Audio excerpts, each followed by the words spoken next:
Welcome back to the Paymo channel. We're going to reinforce the subframe on my E36. Are you ready for this? I've got 2 days to do it. I've got my subframe painted and ready to go down here. I've got my differential ready to go down here. I've got my polyurethane bushings. I've got more bits and bobs over here. I've got trailing arm bushings. I've got upper control arm bushings. I've got more ball joints. I've got a car up on axle stands. And we're going to go for it. I've basically got 48 hours to do this, so I'm not going to hang around. I'm not going to film everything because you'll have seen it all before, and if you want to know how to remove a subframe from an E36, there's loads of good videos on YouTube on how to do it. I'm going to get cracking. I'm going to try and show you a few bits along the way, and I'm hopefully not going to find any cracked subframe mounting points. But if we do, it doesn't matter because I'm putting plates in anyway. First place to start is handbrake cables. I'm going to get inside the car, get the handbrake cables undone, and then start taking the wheels off and get everything off the bugger. Hopefully this will be an escapade which is more fun than pain, but you never know. My sincerest of apologies. We have some audio failures at this video point, so I've decided that I'm going to have to voice over some of these parts. We're on day one here, as you can see, of my subframe install. I have got the exhaust out, as you can see, and I've got the old diff carrier and everything else out the back of the car. It's a fairly simple process, to be fair. Once the handbrake cables are removed, the handbrake cables actually are fairly easy. You just unbolt them from the handbrake assembly itself, and then you draw the cables out through the back of the chassis after you've undone a couple of clips. Reasonably simple to do. I thought it would be much harder than that, but it's not.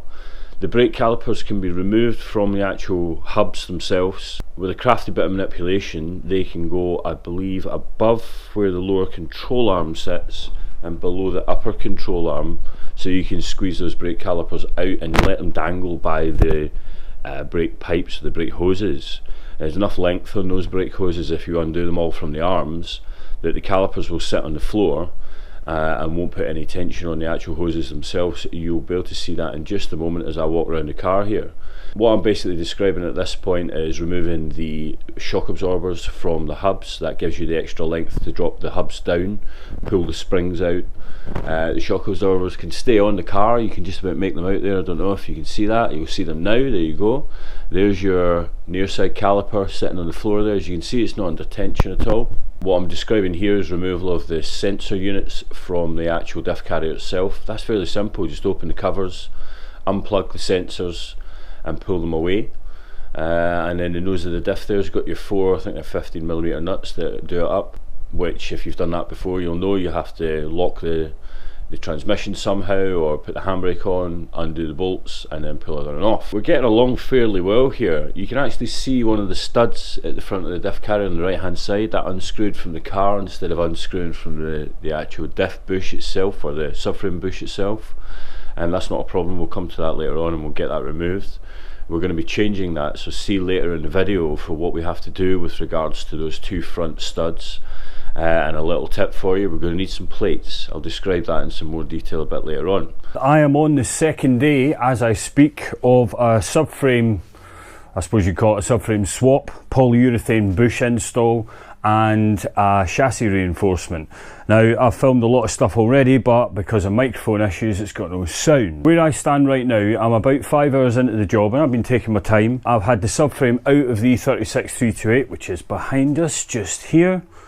And you can see she's looking beautiful, but she's got no back end, which is now on the floor. And to give you a little bit of a rundown of what we've done, we've pulled the subframe out with the diff included. That's the old diff there. We have changed all the bushings in the entire subframe. We've done the trailing arm bushings. We've also done the upper control arm bushings in there, which you can't see, with polyurethane ones. And we've reassembled it with a quick lick of paint just to make sure it looks nice to go back in the car. Underneath the car, we have got quite a good scene, if I'm honest. At the end of the day yesterday, I managed to get the first two of my reinforcement plates welded in. They're not cleaned up yet, but they're in there and they're solid enough. Today, we're going to be putting in the two at the back, which is that one there and that one there. And I'm pleased to report that I didn't have any cracking. The chassis is actually in really good nick, guys. There's not much wrong with it underneath here. There was no splitting of any of the mounts, so this is really preventative maintenance. Along with the trailing arm pockets, which are just at the edge of your vision there. Now, they've not been touched yet. I'm pretty confident they look okay, but I'm going to be getting a bit of weld on them and putting a reinforcement plate in around the bolt holes on that whilst I'm here as well. I'm rather disappointed that I've not got any decent footage for you. That sucks balls, but this is the problem with the GoPro and the cameras. you've got this stupid adapter box that pulls the camera out of the, well, pulls the connection out of the camera.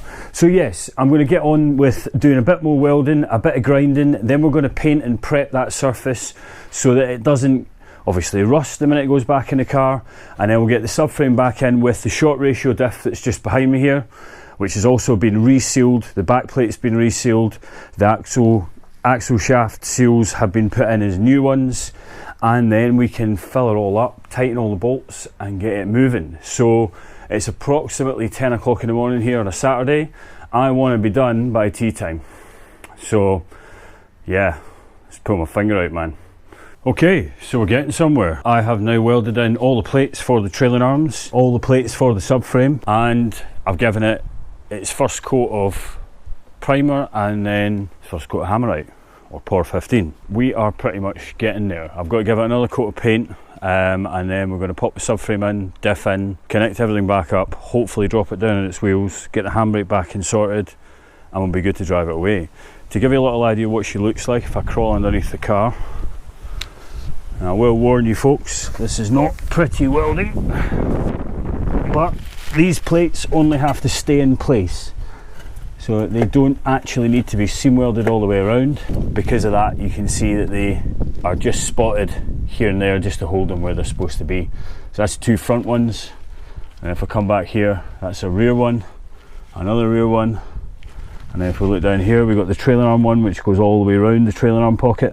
Note to you, I'm not very good at doing this sort of thing. When it comes to preparing my work, I'm a bit foolhardy with it, but this time I have given every plate and every part of the body shell a coat of zinc primer before welding onto it, because what I'm essentially doing here, and what everybody's doing that does this job, is creating a whole load of pockets for water to sit in between the body shell and where this sheet of steel is.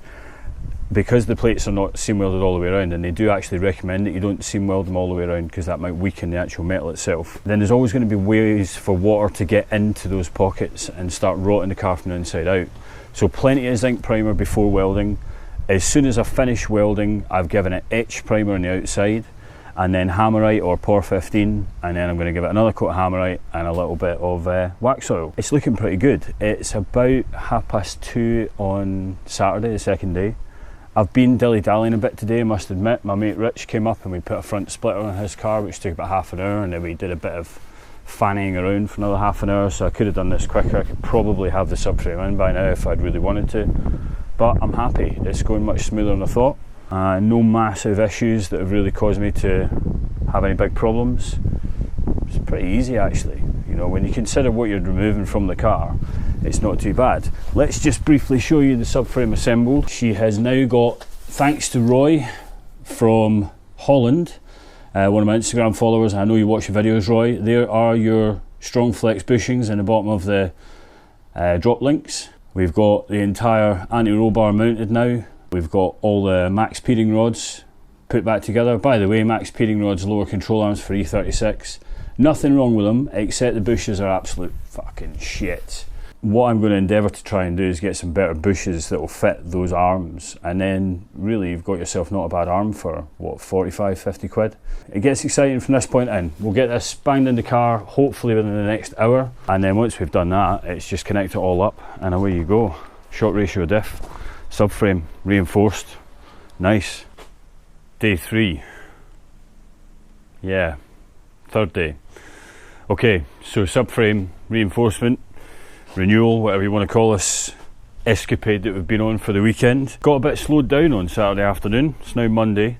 Long story short, I bought cheap polyurethane bushings, and the ones that I put in the rear diff cover were rubbish. They were so rubbish that when I first got them and I put them in a diff cover, they almost fell right the way through the holes that they were supposed to go in. So I thought, well, I want to give them a try, and I've got a spare diff cover if I need it. So I JB welded them into the diff cover. They went absolutely rock solid, but when trying to fit them, the centres came out the bushes. Let me just show you what I mean. So this is the diff cover.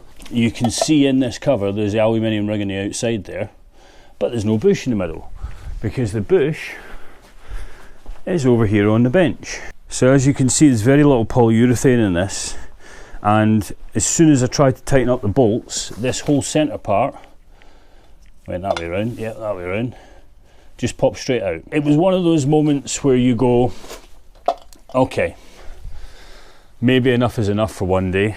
Maybe she's trying to tell me something. I'm going to walk away and I'll come back at another time, which is what I did yesterday. So being Monday, that was Sunday, came back and I have put a standard rear cover from my 323 on the back of the car. If I just tilt the camera under here. So we've got the 323 diff back cover painted, sealed and back in. The diff is now mounted and it has rubber bushings at the back instead of the polyurethane ones, which seem to fit perfectly well.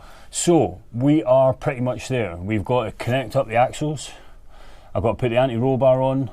I've got to put the exhaust on, sort out the handbrake, a little bit more touch up with a bit of paint, and we'll be rocking. Okay, so yet another few days has passed, as is usual with the PMO projects. The final bit of this subframe install is quite important. If you're going to install a Powerflex polyurethane bushings or polyurethane bushes like I've got that have a flat top and a flat bottom, you need to change the two front, what do you want to call them? Do you want to call them bolts or studs?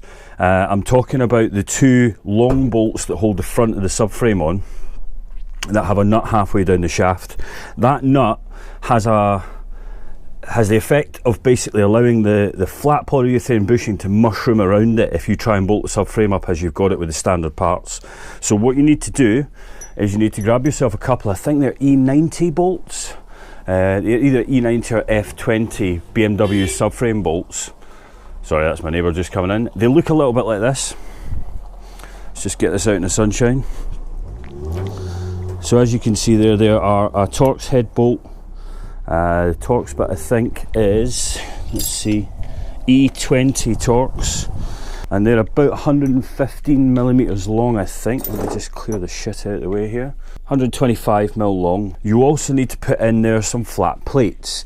Now, if you read about the American forums, you'll hear people referring to McMaster washers. Basically, you need a washer about 6 mil thick, nice and big, 75 mil wide, that covers the bottom of the bush, because the standard BMW cupped items are no good.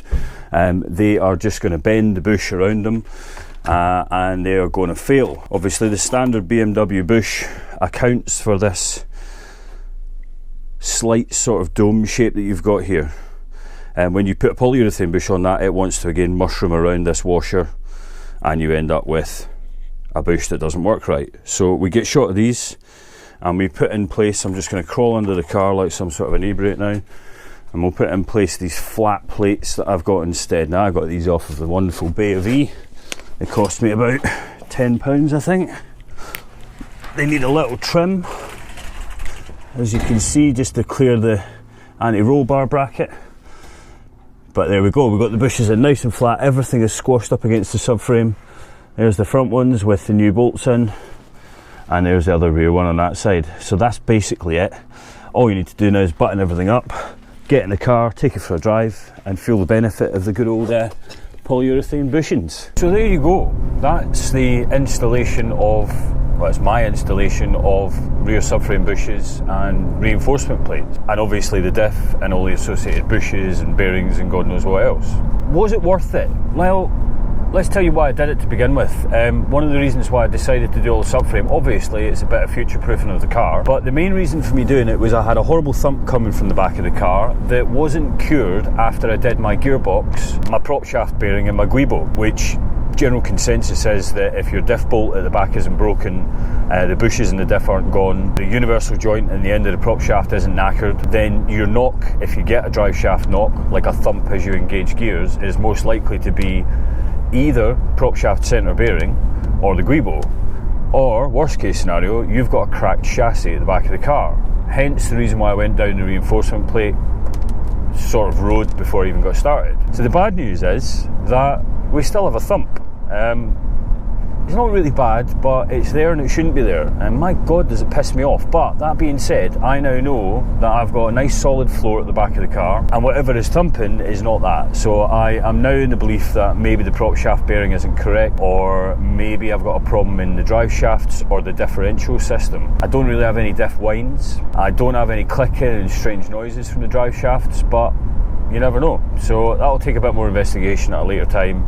At the moment, I'm really happy. I've got a car which feels really solid at the back, okay, apart from the thump. As we're talking about all the underneath of the car, let's talk about the diff. I don't think I've really given you any feedback on the diff. I changed the diff, one, because I had it, it was free, and two, when I had a CRX, so I had 3 CRXs in total, one of the little cheap ways of getting a bit more vavavoom out of the CRX was by putting a diff in from a Rover gearbox that was made at the time. It was a short ratio final drive. So I know the benefit of that, and to be frank, I don't go around driving the car at 150 miles an hour very often, so I don't need the top speed that the 2.97 ratio diff gave me. I can't go back now. The diff is like a drug. I love it. It gives a feel to the 328 that's sort of lacking a little bit, I think. The car can feel a bit wallowy. They're not massively powered cars, they're big heavy cars, and once they get up in the revs, especially with the M50 manifold, my god, yeah, they sing and they fly. But I thought it wouldn't hurt to put the auto diff in and give it just a little bit more grunt down, lower end, giving you that first and second gear a bit shorter and giving you better driver experience. I was totally right. I don't regret putting the diff in at all, and I would recommend it to anyone who's modifying a 328. At least get a 3.15 diff. If you're driving on regular roads with the car predominantly, maximum speed limit is 70 miles an hour, there's no reason for you not to use that shorter diff. The payout for it is minimal. The revs on the motorway at 70 miles an hour are maybe 200 or 300 revs higher. You don't really notice the fuel consumption drop that much. You still have a useful first gear that's fun to use. So yeah, go for it. As for noise with the bushes, they are polyurethane, they do creak quite a bit. As I'm driving down the road, it's almost unnoticeable. You get quite a good creak as you bump up and down off the curbs and as you're moving away from a stop, if you go over slow things like speed humps, that sort of idea. And the creaking is just, I think, the trailing arm bush is taking up the slack. But it's not annoying, and as far as it goes, it feels nice and solid at the back and gives me lots of confidence, is the best word to use. It feels like the back end is a little bit more predictable, and by and large, the main reason for me doing it is longevity. I love the car, I want to keep the car for as long as possible. The bushes were going to have to be changed at some point. Why not put polyurethane ones in, and why not refresh the whole system? So I've now got pretty much polyurethane all around the car. Maybe there's some things I could have done better, some things I could definitely have done worse, but it didn't take too long, and we now have a good base to work from. Car needs to be stiffer, definitely. I'm thinking rear upper strut brace, front lower X brace, and front upper strut brace. But she lays down the power fairly well, and she feels very happy in the road, and it gives me smiles. Kind of smiles that allow you to do that, which is obviously within the speed limits, of course, folks. So one more little tidbit before I leave you. You may or may not notice that we're sitting in a lovely beige interior still. Well, I'm sick of it. So not for much longer. One of the next videos that comes up is going to be me getting involved with what I'm doing with the interior. To give you a little bit of a tidbit, I have a new interior to go in the car. It's predominantly going to be black, but it needed a few bits and bobs doing to it. Bit of a door card fix and some other parts which I'll show you in some more detail. So stay tuned to the YouTube channel, we've got more interior good stuff coming soon, and finally I'll be able to sit in a lovely throne, tailor-made, refreshed and comfortable. That's it for now, guys. Stay safe, thanks for watching as always, Paymo out.